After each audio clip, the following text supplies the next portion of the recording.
It's crazy to think that besides a few exclusives releasing on the PS5 and PS4, that the 4th generation of PlayStation consoles is coming to an end. It was a generation that I believe changed a lot about gaming. It introduced me to the concept of 4K games when I eventually got a PS4 Pro back in 2018. It gave me my favorite iteration of the PlayStation controller, and it did a lot of other things for me. But what I'll always remember it for most is its incredible lineup of first-party exclusives that are the best I've ever witnessed in a console generation. These are my top 10 favorite PlayStation 4 exclusives. Now before I get onto this list, there's a few things I want to mention. For one, this is a personal list that took quite a bit of time to complete. We're all going to have differing opinions, and that's one of the beauties of gaming. There's so much diversity in titles out there, whether they be single player or multiplayer, indie titles, or games made by major companies like Rockstar or Bethesda. There's always games out there that will cater to different people. The games on this list are the ones that cater to me, the kind of games I look for, the kind of games I always want more of. I have not played every PlayStation 4 exclusive. Some of the biggest ones with the best reviews I haven't played. Lastly, games that were initially PS4 titles and have now found their way to PC are still eligible despite technically no longer being exclusive. With all of that being said, let's go into this list. Detroit Become Human was in many ways for me a fascinating game. I've always liked the concepts of these choose-your-own-path type games, the first I ever played being Telltale's The Walking Dead.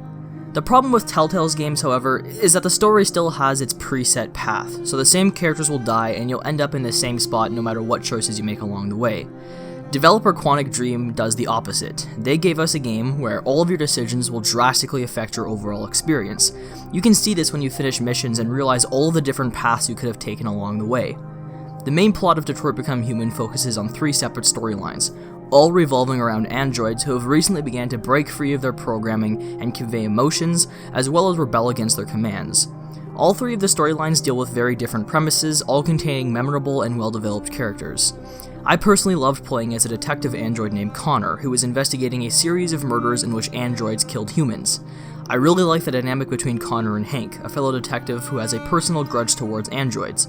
The way their relationship can build depending on your in-game choices was one of my favorite aspects of the game. The storyline with Kara and the young girl she takes care of after they run away from an abusive household was without a doubt the emotional core of the game. The third storyline with Marcus I personally found to be a bit dull, as the side characters were less interesting in my opinion, and the general direction the story took felt a bit more cliche to me. The one common complaint with these games is that there isn't a whole lot of things to do from a gameplay standpoint, as it usually consists of walking around with the camera hanging in the corner of the room, and all the more exciting action moments being reduced to QuickTime events. Still, this is a game with fantastic visuals, multiple engaging storylines, and a ton of choices to be made along the way.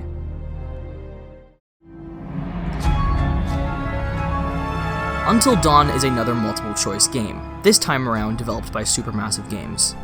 It follows a group of friends who return to a snowy mountain a year after a tragedy struck the group on the same mountain. Shortly after arriving, however, it becomes apparent that this group is not alone, and something sinister lurks on the mountain. From a technical standpoint, Until Dawn is weaker than Detroit. Its controls can be more clunky, but I'm a sucker for horror, and this game feels like a classic, campy horror film. I actually grew to like a handful of the characters, and there were some moments, the first time around, where I felt bad for some of them. The game definitely benefits from using big Hollywood actors in its cast, such as Rami Malek. These types of games are typically shorter, this one being only 7 to 8 hours to complete, and for me can be kind of one-and-done type games, but there was still a lot of fun to be had with this. I think the horror elements worked quite well. It can get especially tense during chase sequences, where you'll have to be extremely quick to react to button prompts, as screwing up can cause you to lose a character forever. I do think the first half of the game, where the threat is a stalker who wears a creepy mask and uses a bunch of traps in a very similar way to the Saw films, is better than the second half, where there's a supernatural inclusion with these Wendigo creatures. It's a bit jarring at first, but all in all, the game is a ton of fun and I love the tone of it.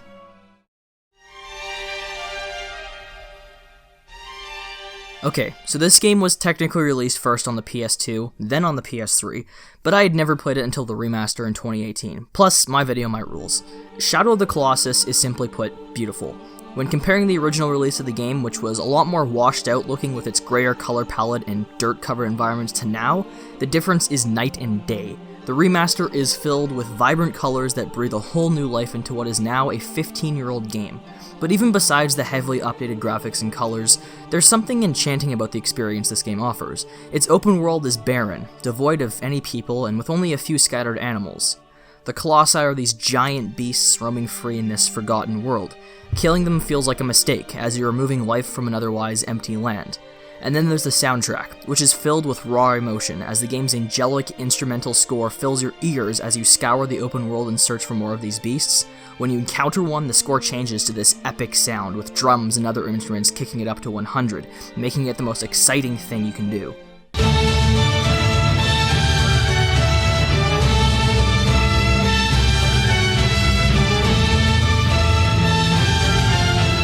The biggest downfall to this game is its controls, however, which after 15 years are still pretty terrible. Your horse is a complete buffoon that will never arrive when you want it to, and when it is there, it'll act like a complete idiot, running into walls, objects, and sometimes even just leaving you in the middle of battle. Climbing the Colossi can also be a very difficult task. You can barely climb up the Colossi's hair half the time without being flung off, and it can be an annoying game to play. But the beauty present in the experience mostly makes up for these shortcomings.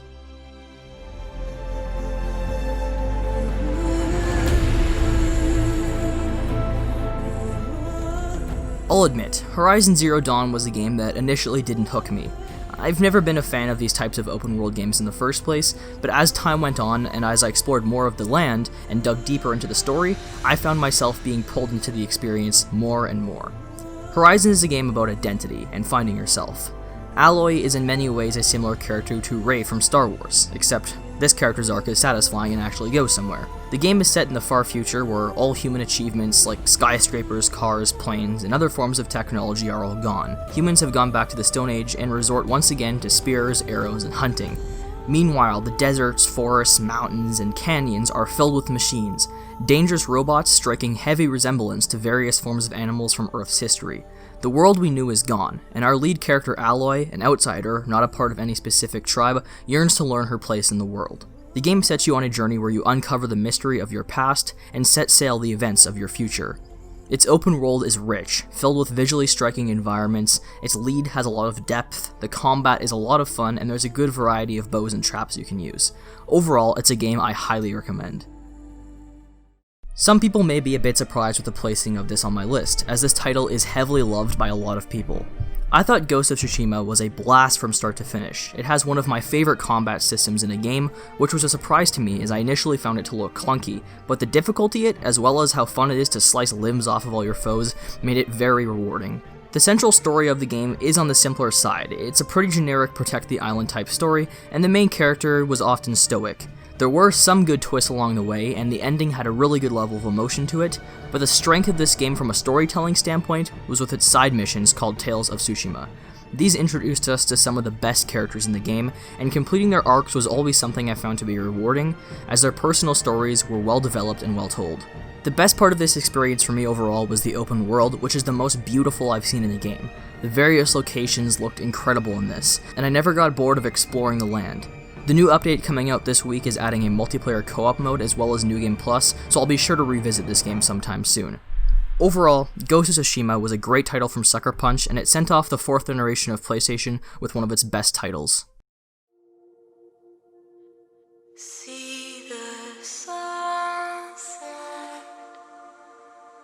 the day is end. Death Stranding is definitely one of the most divisive games I've seen released. A lot of people weren't a fan of this game due to the premise of, well, delivering packages.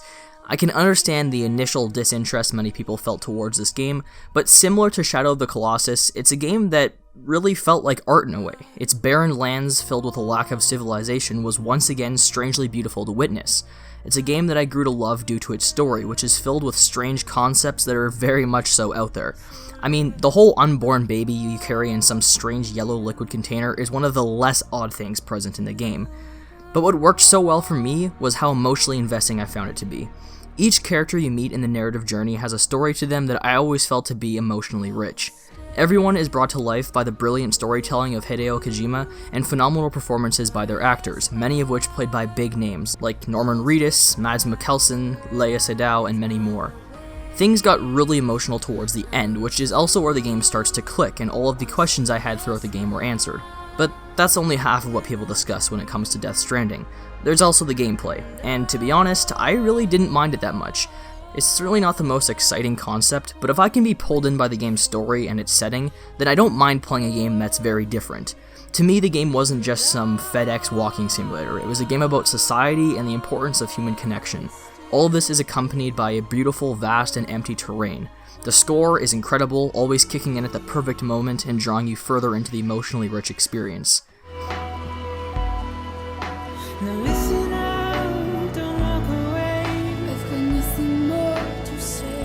I actually liked that you had to control what you were carrying and how you would need to shift weight from side to side, plan out what tools you wanted to bring with you in order to execute your deliveries, and more. The aspect of gameplay that I did find to be weak, however, was the combat. The shooting mechanics felt incredibly generic. There was no real impact to combat whatsoever. You sort of just blindly shoot at enemies, and the bosses don't even attack you half the time. The stealth sections with BTs start off pretty intense at first and actually have a good horror vibe to them, but once you find out what you're doing, it gets pretty easy. All in all, I can understand why people are turned off by this game, but I found myself so emotionally invested in it that I can't help but love it.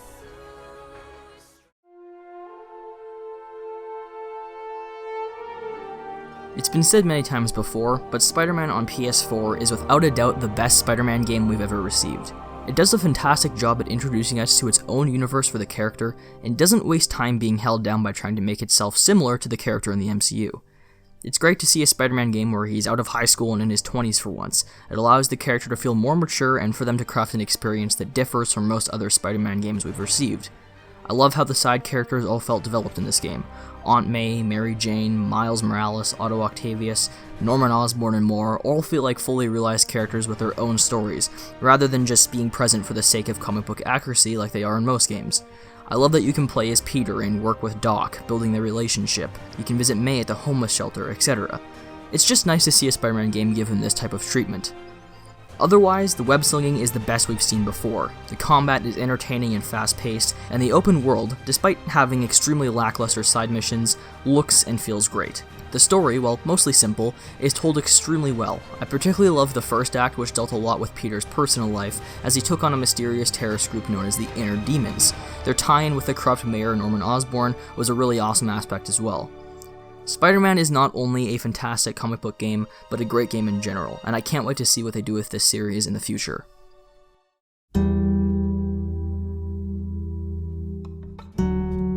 Here we are, The Last of Us Part 2. It's hard to even discuss this game without a bunch of people attacking one another. The Last of Us Part 2 is easily one of the most controversial games to ever be released. Numerous fans hate this game with a burning passion due to the handling of Joel and the general narrative direction the game takes. Listen, this is a game that I'll never forget, due to not only the hate, but the experience as well. I've played Last of Us Part 2 4 times now, and it wasn't until the latest playthrough that I truly appreciated and loved this game. It's a game that I couldn't stop thinking about after first playing it, and even now I still think about this game. Yes, the story is incredibly divisive, but I think there's so much to this game's story that calling it terrible just because they kill off a character you like is pretty stupid. Yes, you have to play as Abby who killed Joel, and they knew that would be a divisive decision, but to me, this game arguably has a more in-depth narrative than the first game. I love the absolute hell out of the first, and the story of Joel and Ellie will always be one of my favorites in gaming, but Part 2 is the most emotional story I've ever played. From start to finish, it's depressing, and the game never pulls back its punches, but to say that the theme is just revenge is bad is completely wrong. The game dives so deep into its characters, and the performances are some of the best I have seen in the game. It's about damaged people coping with loss. Both characters are the same, just on opposite sides of a coin. After my first playthrough, I had no idea what to think. I was turned off, and honestly kind of shocked, but as time has gone on, and now that I've played the game numerous times, I found myself so attached to the story and the emotional journey it sets the characters and players on, that I have no problem calling it one of the best stories in gaming. Visually, it has the best graphics I've seen in the game. The animation is lifelike, the combat is brutal, it's honestly amazing what they did with this game's visual style. Is the game divisive? Yes. Hated by many? Yes. But forgettable? Absolutely not. Last of Us Part 2 will stick with me for a long time.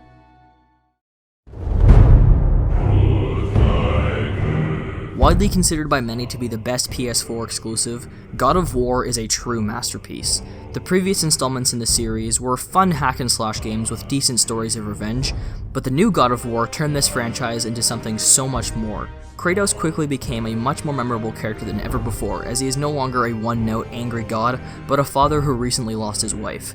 The journey of him and his son is immediately investing. Seeing their relationship grow from distant to close reminded me a lot of Ellie and Joel in The Last of Us.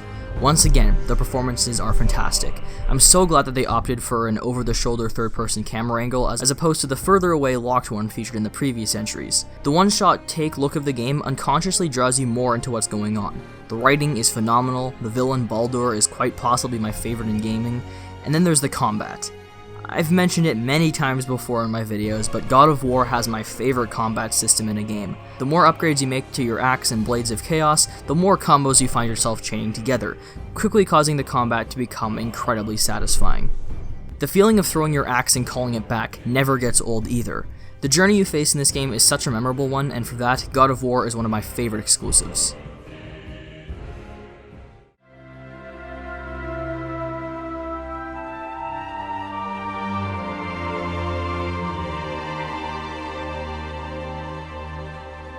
Here we are, guys, my favorite game of not only the PS4 generation, but of all time. Uncharted 4: A Thief's End is the perfect conclusion to the Uncharted franchise. These characters who I grew to love over the years are given the perfect send-off in this title. The game drops its insane, spectacle-heavy set pieces the series is known for in favor for the franchise's most grounded and personal story yet. The relationship between Nate and his brother Sam is the best we've witnessed in the series, and the performances given by all the cast are nothing short of fantastic. Visually, the game captures its settings with phenomenal detail and beautiful eye-popping colors. The villain is my favorite in the series, seeming nice at first but with the ability to explode at any moment. I also think Henry Jackman did a phenomenal job with the soundtrack here, which is my personal favorite in the series. The story of a pirate captain named Henry Avery and his pirate safe haven for other lords and colonists known as Libertalia is the best told story of all the games, and the discovery of Avery's descent into madness was fun to unravel. The selfishness and taste for treasure hunting present in Sam mirrors that of Nate in the previous entries. Overall, the direction of the game is heavily evolved and improved from the previous games as well. I love the more open levels, the inclusion of a drivable jeep, the heavily improved combat which no longer feels clunky, and the inclusion of the grapple hook, which is easily one of the most entertaining additions to traversal in this game. Uncharted 4 is truly a masterpiece. It ends this character's journey with an emotionally satisfying conclusion, and for that, it will always be my favorite PlayStation 4 game.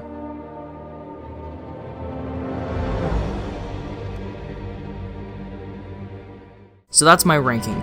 Overall, the PS4 was the generation that I will always love the most for the massive variety in games it gave me. Some of the most memorable games to ever be released and some of my favorite games ever made were on this console, and for that I thank PlayStation for the unforgettable experiences I've witnessed over the past 7 years, and for many more sure to come in the future.